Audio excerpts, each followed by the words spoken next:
Red ఫోర్ట్లో ఒక పుస్తక ప్రదర్శన చేశాం మేము. ప్రధానమంత్రి గారు దాన్ని ప్రారంభించారు. మొట్టమొదటిసారిగా ప్రధానమంత్రికి బ్రీఫింగ్ ఇవ్వడం అనేది నా జీవితంలో మొట్టమొదటి అనుభవం. అది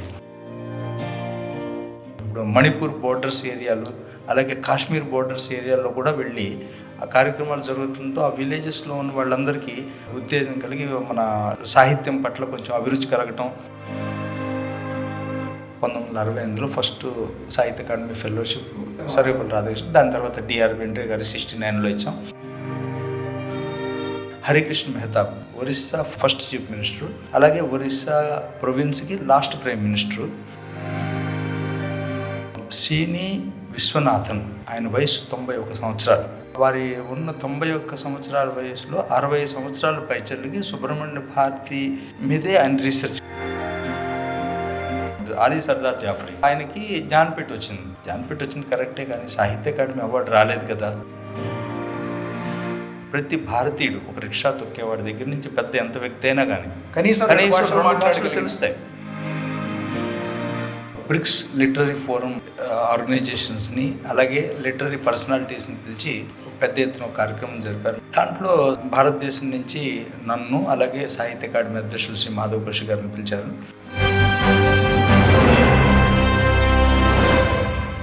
కేంద్ర సాహిత్య అకాడమీ కార్యదర్శి గారు డాక్టర్ కృత్తివెంటి శ్రీనివాసరావు గారు ఈరోజు మన 3TV స్టూడియోస్లో ఉన్నారు. డాక్టర్ శ్రీనివాసరావు గారు 12 సంవత్సరాల నుంచి కేంద్ర సాహిత్య అకాడమీ కార్యదర్శిగా భారతీయ సాహిత్యానికి ఎనలేని సేవలు అందిస్తున్నారు. వారు గత 35 సంవత్సరాల నుంచి కూడా కేంద్ర సాహిత్య అకాడమీలో వివిధ హోదాల్లో పనిచేసి ప్రస్తుతం కార్యదర్శి హోదాలో ఉన్నారు. నమస్కారం శ్రీనివాసరావు గారు. నమస్కారం అండి. శ్రీనివాసరావు గారు ఈ మధ్యకాలంలో అనేక దేశాల్లో పర్యటించారు. ముఖ్యంగా బ్రిక్స్ సాహిత్య సమావేశాల సందర్భంగా రష్యాలోను, ఫ్రాంక్ఫర్ట్ ప్రపంచ పుస్తక ప్రదర్శన సందర్భంగా జర్మనీలోను పర్యటించారు. అదేవిధంగా దేశంలో కూడా చూస్తే అతిపెద్ద సాహిత్య కార్యక్రమాల్లో వారు పాల్గొన్నారు. ఇటీవల రాష్ట్రపతి ద్రౌపది ముర్ము గారిని, ప్రధానమంత్రి నరేంద్ర మోదీ గారిని కూడా వారు కలుసుకోవడం, సాహిత్య విషయాలు వారితో చర్చించడం జరిగింది. ఇంత హై ప్రొఫైల్ ఒక లిటరీ పర్సనాలిటీగా మీకు ఇటీవల అనుభవాలు మాకు తెలియజేయగలరు? కజాన్ రష్యాలో ఉన్న మహానగరం, అంటే మాస్కో తర్వాత కజానే బ్యూటిఫుల్ సిటీ అని అంటారు రష్యాలో. అక్కడ మేరు బ్రిక్స్ లిటరరీ ఫోరం అనే ఒక లిటరరీ ఆర్గనైజేషన్స్ని, అలాగే లిటరరీ పర్సనాలిటీస్ని పిలిచి ఒక పెద్ద ఎత్తున ఒక కార్యక్రమం జరిపారు మన సెప్టెంబర్లో. దాంట్లో భారతదేశం నుంచి నన్ను, అలాగే సాహిత్య అకాడమీ అధ్యక్షులు శ్రీ మాధవ్ కౌశిక్ గారిని పిలిచారు. చాలా అద్భుతంగా వాళ్ళు ఈ సాహిత్య కార్యక్రమాలు, చర్చలు అన్నీ బ్రిక్స్ ఫోరంలో మాట్లాడటం జరిగింది. ఇక ముందర కూడా ఎలాగూ మనం ఇంకా మంచి ఇటువంటి ఫోరమ్స్ చేయాలి, ఎక్కడెక్కడ చేయాలి అని మా దగ్గర నుంచి సజెషన్స్ కూడా తీసుకున్నారు. సరే, ఆ సజెషన్స్ అవన్నీ ముందు ఎలా ఇంప్లిమెంట్ అవుతాయని మనం చూసుకోవాలి. ఇకపోతే నేతాజీ సుభాష్ చంద్రబోస్ ఆయన జన్మదిన సందర్భంగా జనవరి 23న రెడ్ ఫోర్ట్లో ఒక పుస్తక ప్రదర్శన చేశాం మేము. ప్రధానమంత్రి గారు దాన్ని ప్రారంభించారు. ఆ సందర్భంగా ప్రధానమంత్రి గారికి నేను బుక్స్ గురించి, అలాగే నేతాజీ గారి గురించి, నేతాజీ గారికి గాంధీ గారికి మధ్య ఉన్న సంబంధాల గురించి, నేతాజీ గారు నెహ్రూ గారికి ఉన్న సంబంధాల గురించి, నేతాజీ గారు హెగ్డేవార్ గారి మధ్య సంబంధాల గురించి, ఇలా ఎన్నో వారి బాల్యం నుంచి ఎక్కడెక్కడ ఏంటి ఏమేమి చేశారన్న విషయాలను కొంచెం ప్రధానమంత్రి గారికి బ్రీఫింగ్ ఇవ్వటం అనే దాని మీద నన్ను మా సంస్కృతి మంత్రాలయం, అంటే కల్చర్ మినిస్ట్రీ వాళ్ళు నన్ను డిప్యూట్ చేస్తే ఒక దాదాపు 4-5 నిమిషాలు వారికి బ్రీఫింగ్ చేయటంలో అదొక నాకు అవకాశం కలిగింది. అదొక గొప్ప అవకాశం. మొట్టమొదటిసారిగా ప్రధానమంత్రికి బ్రీఫింగ్ ఇవ్వటం అనేది నా జీవితంలో మొట్టమొదటి అనుభవం. అది అలాగే రాష్ట్రపతి గారికి అంతకుముందర నేను 23 ఆగస్టులో ఒకసారి బ్రీఫింగ్ ఇచ్చాను మా మినిస్ట్రీ యాక్టివిటీస్ గురించి, సాహిత్య అకాడమీస్ గురించి యాక్టివిటీస్ గురించి. అలాగే మళ్ళీ రాష్ట్రపతి గారికి మొన్న నవంబర్ 21వ తారీఖున Harekrushna Mahtab Orissa first chief minister, అలాగే ఒరిస్సా ప్రొవిన్స్కి last prime minister. Harekrushna Mahtab గారు సాహిత్య అకాడమీ పురస్కార గ్రహీత కూడా.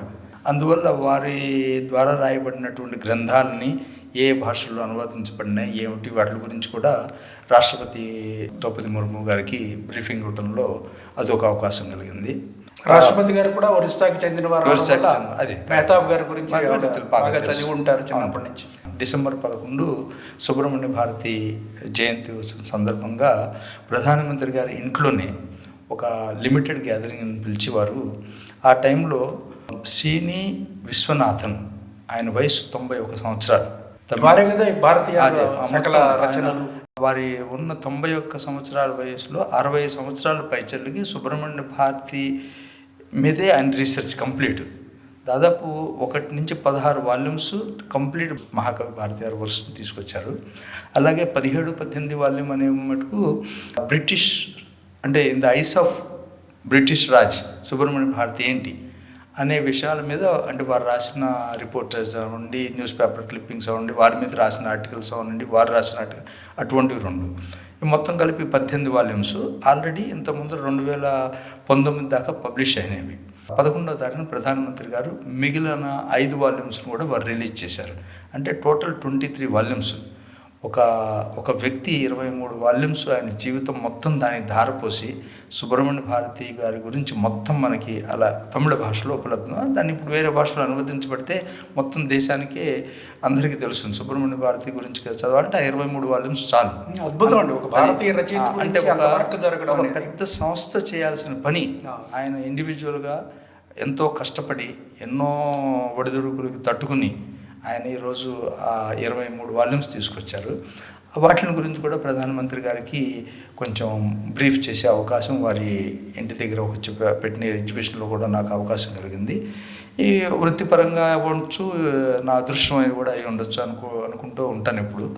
ఇవి కాకుండా సాహిత్య అకాడమీ నిరంతరం సంవత్సరానికి దాదాపు 600 పైచర్లు కార్యక్రమాలు చేయటం, దేశం మొత్తంలో ఎక్కడొకటి.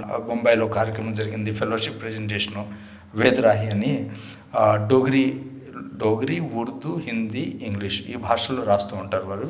అలాగే చాలా వరకు సినిమాలకి స్టోరీలు రాయటం, అలాగే మంచి మంచి టీవీ సీరియల్స్ కూడా చేశారు వేదరాహి గారు. ఒక బాలీవుడ్లో పేరు ఉన్న మనిషి, అలాగే సాహిత్యపరంగా కూడా మంచి పేరున్న మనిషి. వారికి అకాడమీ ఫెలోషిప్ ఇచ్చింది. అకాడమీ ఫెలోషిప్ అంటే it is highest honour given by academy, అది ఒకటి ఇవ్వడం జరిగింది. ఇలాగే ప్రతిరోజు ఎక్కడొకటి కార్యక్రమాలు జరుగుతూ ఉంటాయి. ఇదే కాకుండా సాహిత్య అకాడమీ ఎప్పుడూ ఇంతవరకు వేరే, అంటే నేషనల్ బుక్ ట్రస్ట్ ఇలా వేరే వాళ్ళు ప్రదర్శించబడేటువంటి ఇప్పుడు రేపు జరగబోయే హైదరాబాద్ బుక్ ఫేరు, జనవరిలో జరగబోయే విజయవాడ బుక్ ఫెస్టివల్, ఇటువంటి వాటిల్లో సాహిత్య అకాడమీ పార్టిసిపేట్ చేస్తూ ఉండేది. కానీ గత 3 సంవత్సరాల నుంచి సాహిత్య అకాడమీ తన సొంతంగా ఒక బుక్ ఫేర్ ఆర్గనైజ్ చేయడం, ఢిల్లీలో పుస్తక ప్రదర్శన చేసి దాంట్లో వేరే పబ్లిషర్స్ కూడా వచ్చి పార్టిసిపేట్ చేయటం అలా జరుగుతుంది. అది మంచి సక్సెస్ఫుల్గా నడుస్తుంది. ఇన్నాళ్ళు మేము వేరే బుక్ ఫేర్స్లో పార్టిసిపేట్ చేయటమే కానీ మా అంతటి మేము బుక్ ఫేర్స్ జరుగుతుంది. 6వ తారీఖున దాన్ని ఇనాగ్రేషన్ అయింది, 15వ తారీఖు దాకా జరుగుతుంది.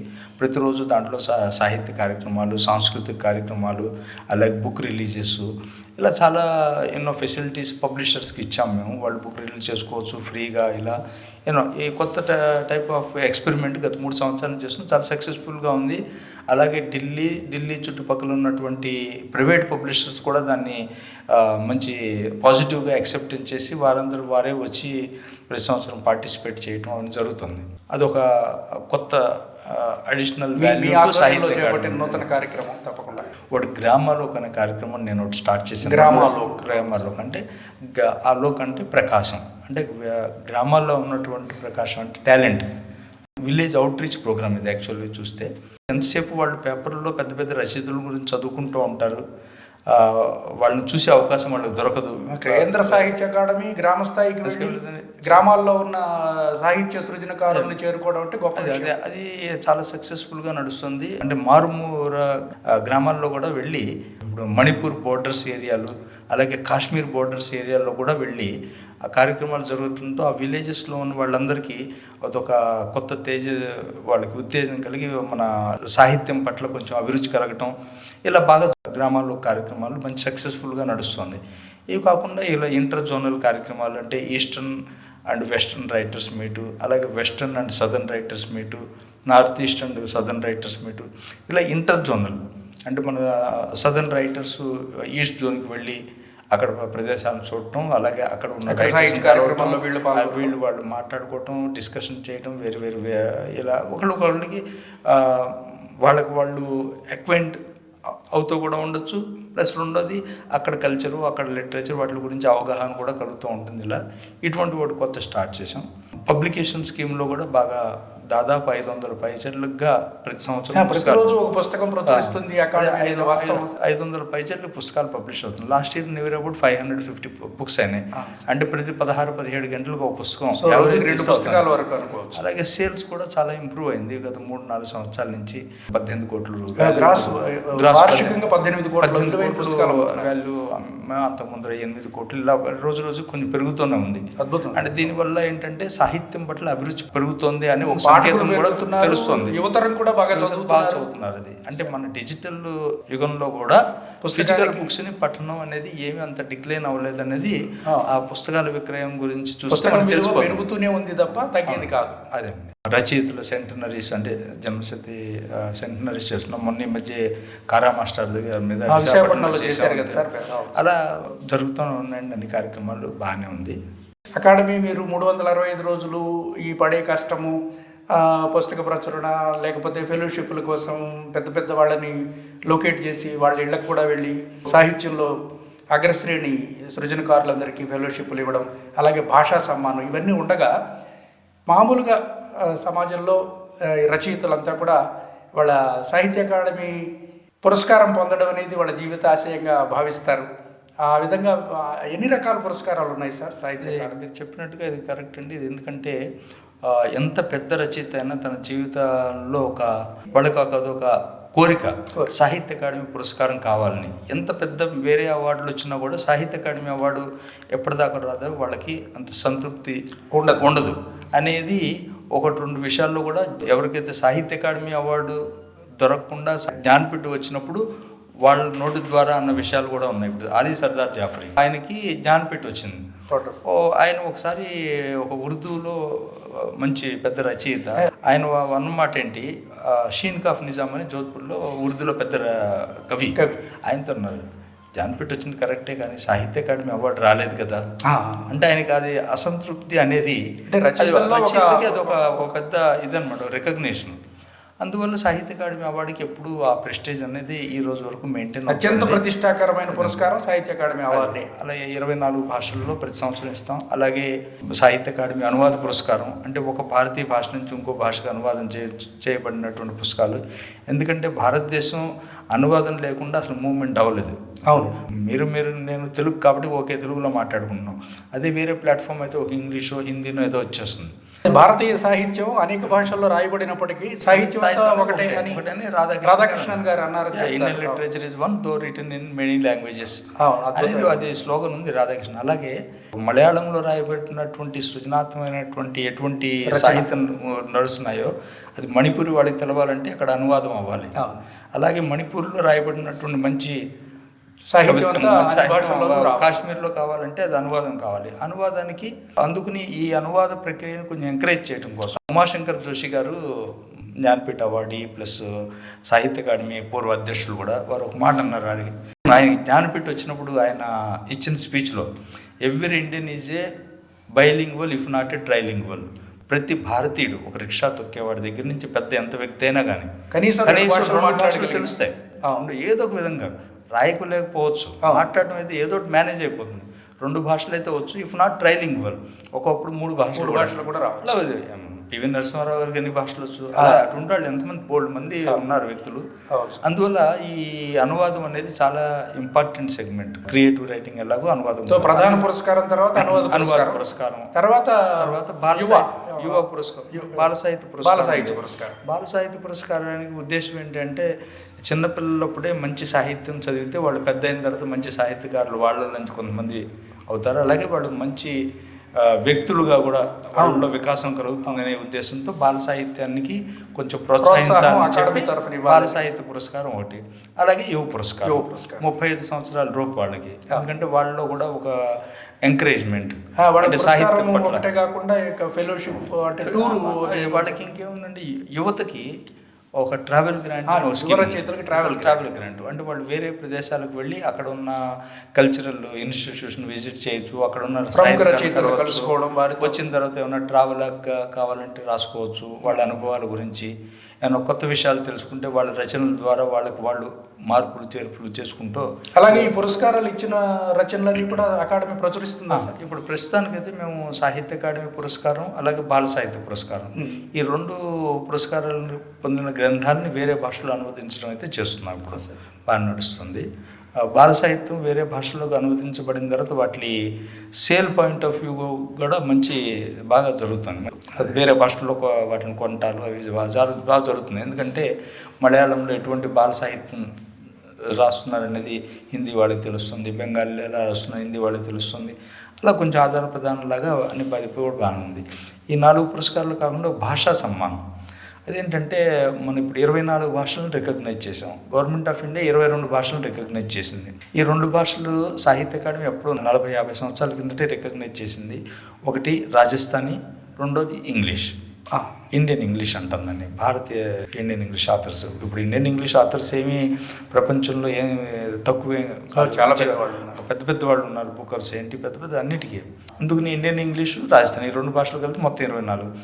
ఈ 24 భాషల్లో అయితే అన్ని కార్యక్రమాలు చేస్తున్నాం. అలాగే బుక్స్ తీసుకొస్తున్నాం, పుస్తకాలు ప్రచురించడం జరుగుతుంది, పురస్కారాలు ఇస్తున్నాం. ఇవి కాకుండా ఈ అన్రికగ్నైజ్డ్ లాంగ్వేజెస్ చాలా ఉన్నాయి మన భారతదేశంలో. ఇప్పుడు నార్త్ ఈస్ట్ వెళ్ళాలంటే కనీసం 200-300 భాషలు ఉంటాయి అక్కడ. ఒక కొన్ని కిలోమీటర్లోనే భాష మారిపోతుంది, వాళ్ళ వేషభూష మారిపోతుంది, వాళ్ళ తిండి మారిపోతుంది. అంటే multilingual country, multi cultural country, 100 భాషలు సంస్కృతులు ఉంది. అందుకని ఆ భాషల్లో రాస్తున్న వాళ్ళని, ఆ భాషలో ప్రాక్టీస్ చేస్తున్న వాళ్ళని కూడా ఎంకరేజ్ చేయడం కోసం ప్రతి సంవత్సరం 4 అన్రికగ్నైజ్డ్ భాష వాళ్ళని తీసుకుని వాళ్ళకు కూడా భాషా సమ్మానం అనేది ఒక పురస్కారం ఇవ్వటం. అలాగే plus medieval and classical literature, తెలుగులో అవ్వచ్చు, తమిళంలో అవ్వచ్చు, ఏ భాషలో అయినా కానీ వాళ్ళు మెడివల్ క్లాసికల్ లిటరేచర్లో రీసెర్చ్ చేసి దాంట్లోనే అధ్యయనం చేయటం. అన్నమాచార్య నుండి లేకపోతే రామదాస నుండి ఇలా ఏవైనా ఇలాగే వాళ్ళ ప్రాంతాలు. ఇప్పుడు అస్సాంకి వెళ్తే శంకరదేవ్ గురించి అటువంటి వాటి మీద వాళ్ళు అధ్యయనం చేసేవాళ్ళు, రీసెర్చ్ చేసేవాళ్ళు. ఈ మెయిన్ స్ట్రీమ్ అంటే పురస్కారాలు వాళ్ళకి ఇవ్వడం అవ్వదు కాబట్టి, ఎందుకంటే వాళ్ళు పురస్కారం అనేప్పటికీ మనకి novels, poetry, criticism, short stories plus biography, ఈ సమకాలీన సాహిత్యంలో కాకుండా మెడివల్ క్లాసికల్ ప్రాచీన మధ్య యుగాల నాటి సాహిత్యానికి ఇచ్చే భాషా సమ్మానం. అవునండి. వాటిని ఎంకరేజ్ చేయడం కోసం ప్రతి సంవత్సరం 2 భాషా సమ్మానాలు, అలాగే 4 అన్రికగ్నైజ్డ్ లాంగ్వేజెస్, 24 భాషల్లో 4 పురస్కారాలు, 96 ప్లస్ 6 మొత్తం 102 పురస్కారాలు ప్రతి సంవత్సరం ఇవ్వబడుతుంది. సాహిత్య పురస్కారాలన్నిటికంటే మళ్ళీ అతీతంగా ఫెలోషిప్ అని ఉంటుంది కదా. ఫెలోషిప్ అనేది హైయెస్ట్ హానర్ ఫ్రమ్ సాహిత్య academy. 1968లో first Sahitya Akademi fellowship Sarvepalli Radhakrishna, దాని తర్వాత డిఆర్ వెంకయ్య గారు 69లో ఇచ్చాం. అప్పటి నుంచి ఇప్పటిదాకా దాదాపు 109 మందికి ఫెలోషిప్ ఇవ్వడం జరిగింది. అది total contribution to Indian literature. Telugu భాషలో ఎంతమంది? తెలుగు భాషలో మన గుంటూరు శేషన్ శర్మ గారికి ఇచ్చారు, విశ్వనాథ్ సత్యనారాయణ గారు ఇచ్చారు, బద్రిరాజ్ కృష్ణమూర్తి గారికి ఇచ్చారు, చాలా వీళ్ళందరూ ఉన్నారండి. Total contribution to Indian literature, not just particular ఒక లాంగ్వేజ్లో అని కాకుండా మొత్తం టోటల్గా వాళ్ళది ఎంత భారతీయ సాహిత్యానికి వారి జీవితకాలం చేసిన కృషికి గాను fellowship, that is highest honour. అది కూడా జరుగుతూ ఉంటుందండి. మీ రొటీన్ ఎలా ఉంటుంది అంటే ఇన్ని భాషలు, ఇన్ని కార్యక్రమాలు ప్రతిరోజు చేసేటటువంటి మీకు మొత్తం భారతదేశంలోని వాళ్ళే కాకుండా ప్రపంచంలో ఉన్న రచయితలందరూ దాదాపుగా మీ పరిచయంలోకి ఏదో ఒక సందర్భంలో వచ్చిన వాళ్ళు ఉంటారు. ఇప్పుడు ఇంటర్నేషనల్ రిలేషన్స్లో కూడా మాది బాగా యాక్టివ్ అండి. ఎందుకంటే ఎప్పుడైతే విదేశాల నుంచి మొన్న మధ్య ఉజ్బెకిస్తాన్ నుంచి రైటర్స్ డెలిగేషన్ వచ్చింది, అంతకుముందు శ్రీలంక నుంచి డెలిగేషన్ వచ్చింది, మొన్న మధ్య లాటిన్ అమెరికన్ కంట్రీస్ నుంచి ఒక పోయిట్స్ వచ్చారు, ఒక 5-6 మంది. ఇలా ఎప్పుడైతే మీరు కజాన్ వెళ్ళారు, ఫ్రాంక్ఫర్ట్లో ఏంటి సార్? ఫ్రాంక్ఫర్ట్లో మాది బుక్ ఫేర్ జరిగిందండి. బుక్ ఫేర్ సందర్భంగా ఒక రచయితలను కూడా తీసుకెళ్ళాం. వాళ్ళ కార్యక్రమాలు లిటరరీ హెరిటేజ్ ఆఫ్ ఇండియా అని ప్రతిరోజు భారతీయ సాహిత్యం చిన్న సదస్సులు కూడా ఆ బుక్ ఫేర్లోనే జరపడం జరిగింది. మొత్తం ప్రపంచంలో ఉన్న బుక్ ఫేర్స్ అన్నిటిలోకి ఫ్రాంక్ఫర్ట్ బుక్ ఫేర్ అనేది చాలా నెంబర్ 1గా ట్రీట్ అవుతుంది అది.